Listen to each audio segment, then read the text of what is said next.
Hey there, are you wondering how you can help your baby's naps so that they have better nights and go down way easier? You've come to the right place, and make sure you hit that subscribe button so that we can get sleeping together. My name is Anna, I'm the owner of Little Wing Sleep, and I'm going to help you with some tips that are going to help your baby sleep.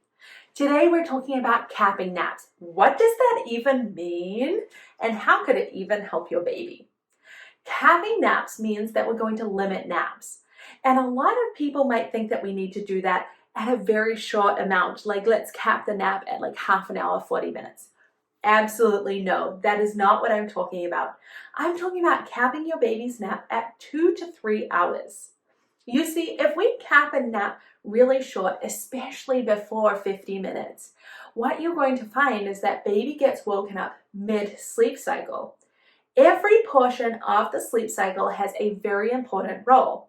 The first part's in light sleep. We're clearing out some adenosine, some buildup in the brain, and we're also going to have that journey into sleep.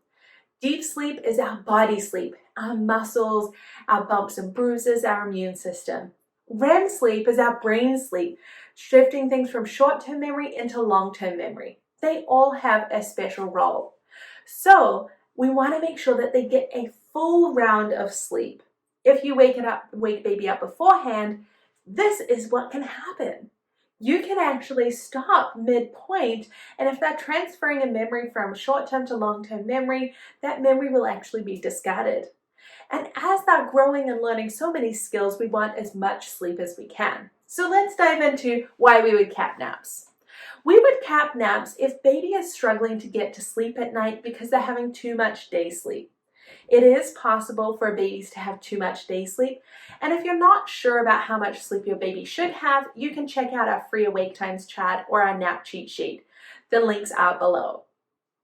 What happens is if they have too much during the day, they kind of reach their maximum, and so then they take it from the nighttime. It then means that the night begins too late, and we don't get as much sleep during the night, or we get more night wakings. I want to prioritize nighttime, and the reason for that is because the brain has chemicals that build up while you're awake. The nap just relieves those chemicals, whereas nighttime really clears them out. It really does a different thing to naps.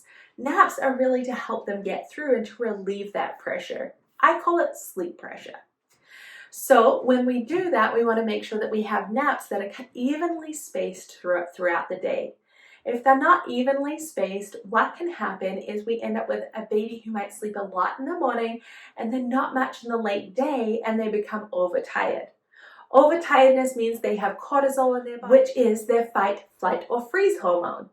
When that happens, it makes it harder to get to sleep. We end up with short naps and more night wakings and those early mornings. So it is in your best interest to make sure that nap is spread across the day.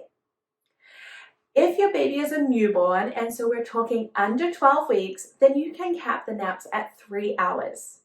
If your baby is over 12 weeks and even 10 weeks, if they're having really good nights, then over 12 weeks and under one nap, so one nap usually comes into play at around 12 to 18 months. So generally around that point, those infants there, you're going to cap the naps at 2 hours because we're going to have multiple naps during the day.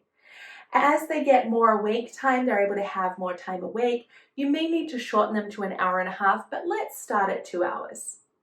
Then when they're back on one nap, they can have a cap of 3 hours sleep.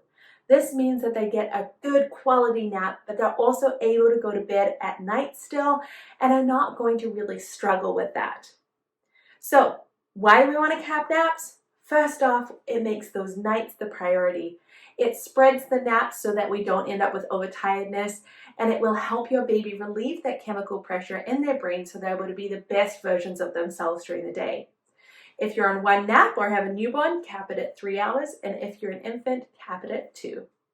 Make sure you subscribe and check out Sleep Baby because it is going to be a massive help to you. We're going to have daily sleep tips, so we'll see you on here. Hey there, Mama. Are you feeling exhausted, frustrated, and just a little defeated? I hear you, and I've been there, and thankfully, I can help. Let's teach your baby to sleep. I'm talking 10 to 12 hours of sleep each night. Little Wink's Sleep Sleep Baby program uses a science-based, gentle, parent-present approach that fosters healthy attachment while teaching independent sleep skills. We don't believe in letting your baby cry it out. This program includes everything you need, such as our insider strategies, both on night sleep and naps, as well as extras like our monthly live Q&A.